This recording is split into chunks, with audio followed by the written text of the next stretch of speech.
기도회를 하나님 앞에 올려드리겠습니다.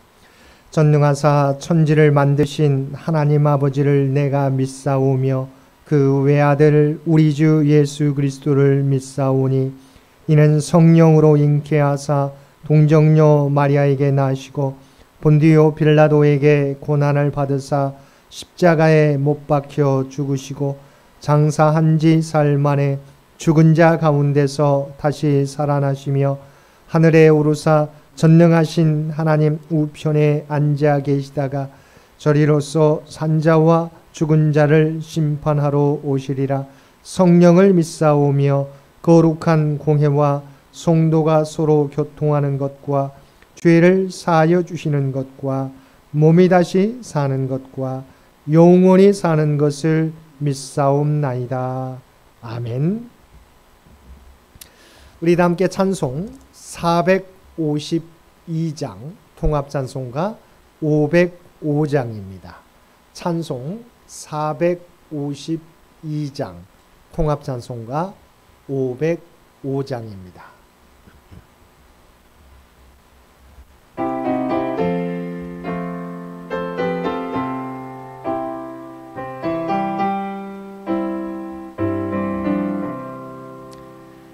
내 모든 소원 기도의 제목 예수님 닮기 원함이라.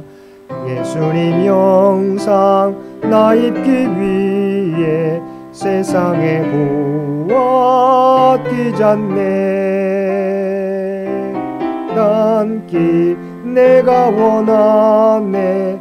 날 구원하신 예수님을 내 마음속에 지금 고도사 주님의 영상 인치소서.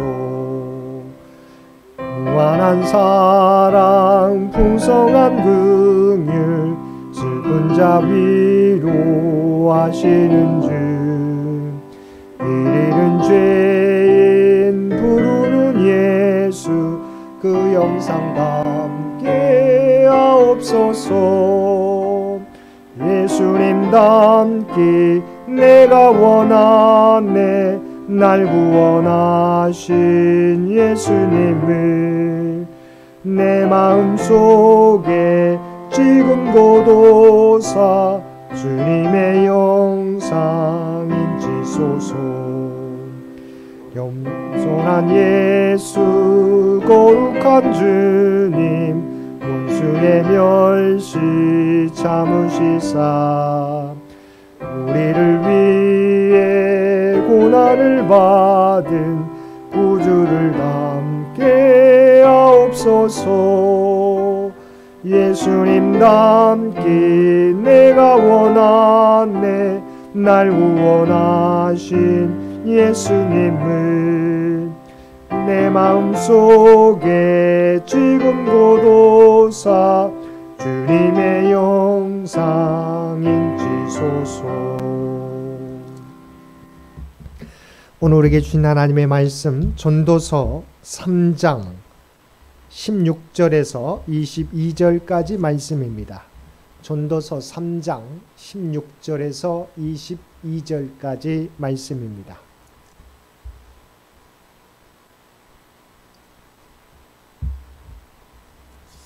전도서 3장 16절에서 22절까지 우리 주신 말씀 한 절씩 교독합니다.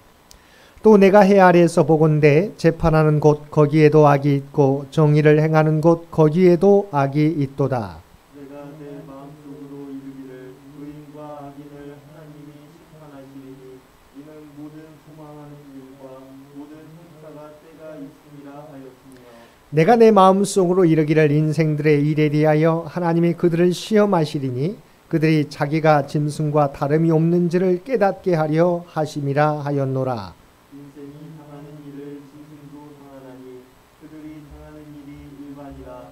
다 동일한 복이 있어서 짐승이 죽음같이 사람도 죽으니 사람이 짐승보다 뛰어남이 없음은 모든 것이 헛됨이로다. 다 흙으로 말미암았으므로 다 흙으로 돌아가나니 다 한 곳으로 가거니와 인생들의 혼은 위로 올라가고 짐승의 혼은 아래 곧 땅으로 내려가는 줄을 함께 읽겠습니다.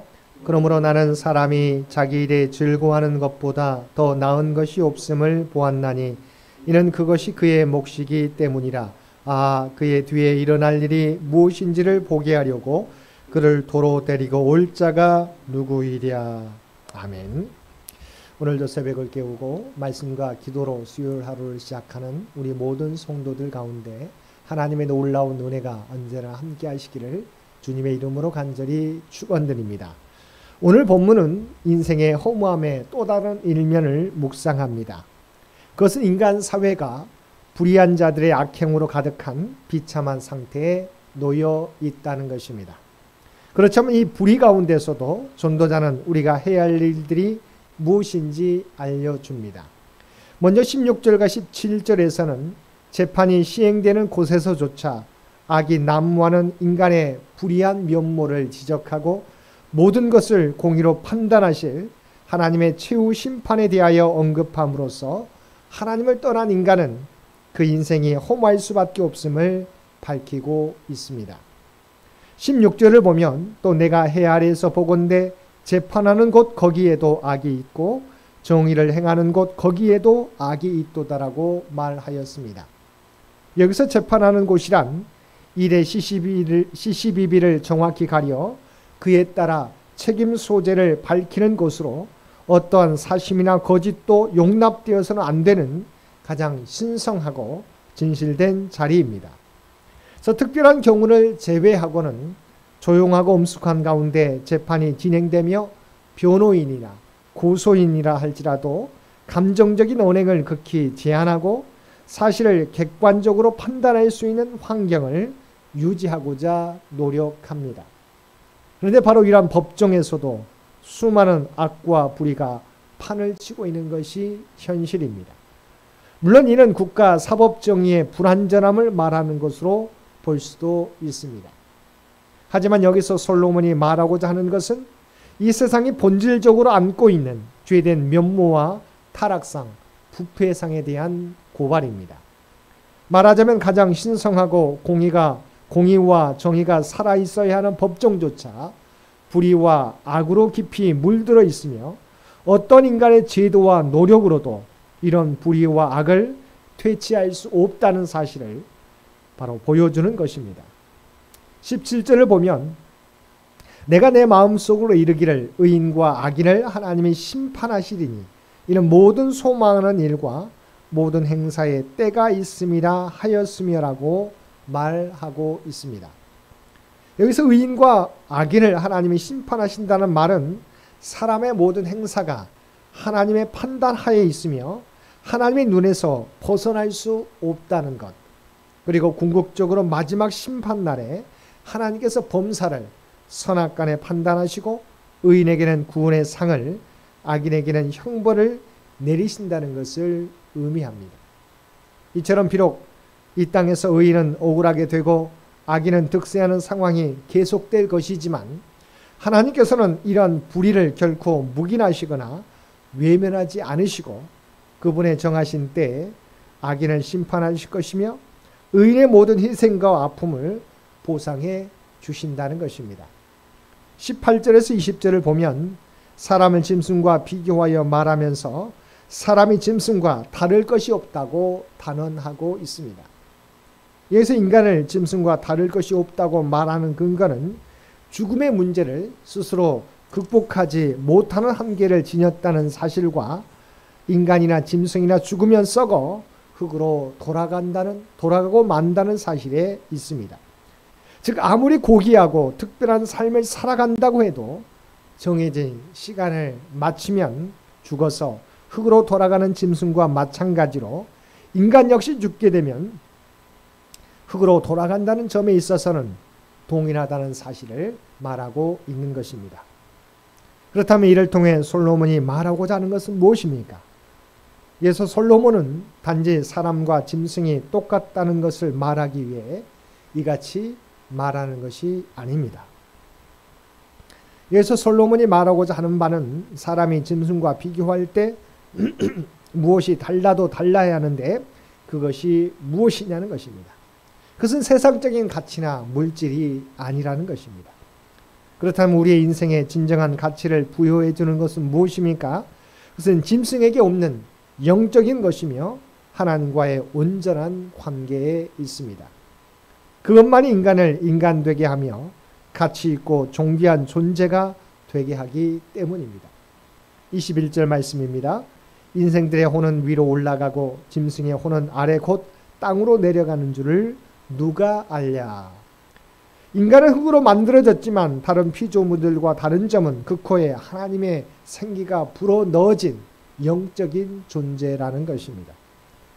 인간의 육체는 흙에서 왔다가 흙으로 돌아가게 되지만 그 안에 있는 영혼은 하나님께로 왔던 것, 하나님께로 돌아가는 것입니다. 그러므로 인간은 다른 피조물들과는 달리 하나님과 교제하며 살아가는 영적 존재라는 것입니다. 22절을 보면 그러므로 나는 사람이 자기 일에 즐거워하는 것보다 더 나은 것이 없음을 보았나니 이는 그것이 그의 몫이기 때문이라. 그의 뒤에 일어날 일이 무엇인지를 보게 하려고 그를 도로 데리고 올 자가 누구이랴라고 말하고 있습니다. 본문은 해 아래 인생의 절대 허물을 증명하고 그 극복 가능성을 제시하는 본단락의 결론입니다. 그래서 솔로몬은 앞으로 일어날 죽음이나 어려움에 대한 막연한 두려움과 절망 가운데 살아갈 것이 아니라 현재 나에게 주어진 일에 최선을 다하는 것만이 인생의 본질적 허물을 극복하는 가장 확실한 길임을 말하고 있는 것입니다. 더욱이 그는 그의 뒤에 일어날 일이 무엇인지를 보게 하려고 그를 도로 데리고 올 자가 누구이랴라는 말씀을 덧붙이고 있는데 이는 곧 가까운 미래에서부터 시작해서 죽음 이후의 일에까지 그 모든 일들에 대해 말해주고 일러줄 사람은 이 세상에는 없다는 것입니다. 즉 미래에 대하여 죽음 이후의 문제에 대하여 알 수 있는 방법은 전혀 없다는 것입니다. 이를 통해 솔로몬이 말하고자 하는 바는 인생은 모두가 내일을 보장할 수 없다는 것, 아니 그 한 치 앞도 예측할 수 없다는 것입니다. 따라서 이런 상황 가운데 처한 사람이 그 삶을 가치 있게 살고자 한다면 주어진 순간순간 하루하루 동안 자신에게 주어진 일들에 최선을 다하면서 거기서 참된 의미를 찾아가는 것이 필요하다는 것입니다. 비록 인생이 허무할지라도 하나님께서 우리에게 주신 현재의 시간을 감사함으로 받아들이고 주어진 현실 안에서 최선을 다하는 삶을 사는 것이 그 인생의 허물을 극복하는 길이며 인생을 의미 있고 가치 있게 사는 방법이라는 것입니다. 오늘 말씀은 이 땅에서 가장 신성해야 하는 법정에서 발견되는 악에 관한 고발로 시작해서 악인에게 임할 참혹한 심판, 그리고 짐승과 다를 바 없는 인생의 허무한 결말을 언급하다가 마지막에 그에 대한 해결책으로 하나님께서 우리에게 주신 환경과 여건 속에서 주어진 직무를 즐거운 마음으로 충실히 행할 것을 권면함으로써 끝을 맺고 있습니다. 사랑하는 성도 여러분, 이 땅에서 그 어떤 문제가 있고 모순이 발생할지라도 그것으로 인해 생을 회의하거나 그로 인해 괴로워하거나 낙담하기보다 우선할 일은 비록 주어진 환경 속에서 하나님께서 원하시는 삶이 무엇인지를 깨닫고 거기에 최선을 다하는 것입니다. 그러한 삶을 살아가는 것이 세상의 부조리와 모순, 인생의 허무함과 덧없음을 극복하는 가장 적극적인 방법입니다. 그러므로 인생에서 어떤 상황이 전개되더라도 스스로 해결할 수 없는 일에 자신을 소진시키지 마시고 온 힘을 기울여서 오직 주어진 삶 속에서 최선을 다해 하나님께 충성하는 저와 여러분 모두가 되시기를 주님의 이름으로 간절히 축원드립니다. 함께 기도드리겠습니다. 사랑하는 충만하신 아버지 하나님, 이 땅에는 정의와 공의가 바르게 서야 할 곳에도 악과 불의가 있습니다. 그러나 이러한 사회 속에서도 하나님의 때에 하나님께서 모든 인생에 대해 심판하실 줄 믿습니다. 그러므로 눈앞에 불의한 상황이 펼쳐진다 하더라도 실망하거나 좌절하지 않고 하나님이 의인과 악인을 각각 판단하심을 믿고 오늘 우리 앞에 주어진 길을 성실하게 그리고 기쁨으로 감당하며 살아가는 우리 모두가 되게 하여 주옵소서. 특별히 이 나라 이 민족을 긍휼히 여겨 주시옵시고 어려움 가운데 있는 이 민족을 그래서 친히 인도하여 주시기를 원합니다. 창현재단과 창현의 가족들을 기억하여 주시고 부름받은 자의 사명을 감당함으로 이 땅에서 소금과 빛의 사명을 감당하며 선한 영향력을 드러내며 살게 하여 주시옵소서. 아버지 하나님, 우리 인생은 허무하지만 그러나 하나님께서 우리의 삶을 판단하심을 믿고 주어진 시간, 주어진 현실에 최선을 다하며 살아갈 수 있는 우리 모두가 되게 하여 주시옵소서. 아버지 하나님, 우리의 모든 형편과 사정을 아시는 주님, 또 모든 것을 주 앞에 맡기며 나아갈 때 아버지 하나님, 주님을 의지하는 자에게, 주님을 간구하는 자에게 오늘도 응답하여 주시고 그의 삶을 인도하여 주옵소서. 오늘도 우리에게 복된 하루를 허락해 주신 것 진심으로 감사합니다.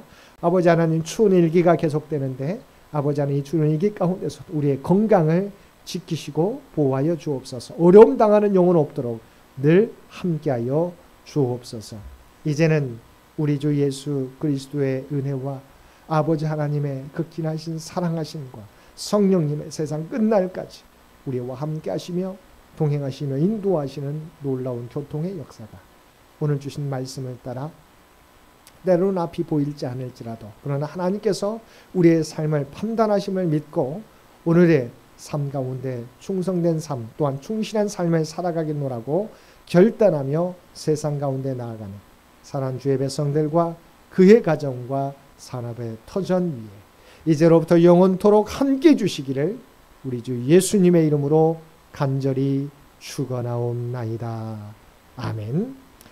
여러분 기도하실 때 오늘 주신 말씀을 위해서 이 나라 이 민족을 위해서 창현재단을 위해서 창현의 가족들을 위해서 기도해 주시고 각자의 기도 제목 가지고 하나님 앞에 더욱더 가까이 나아가시기를 바랍니다.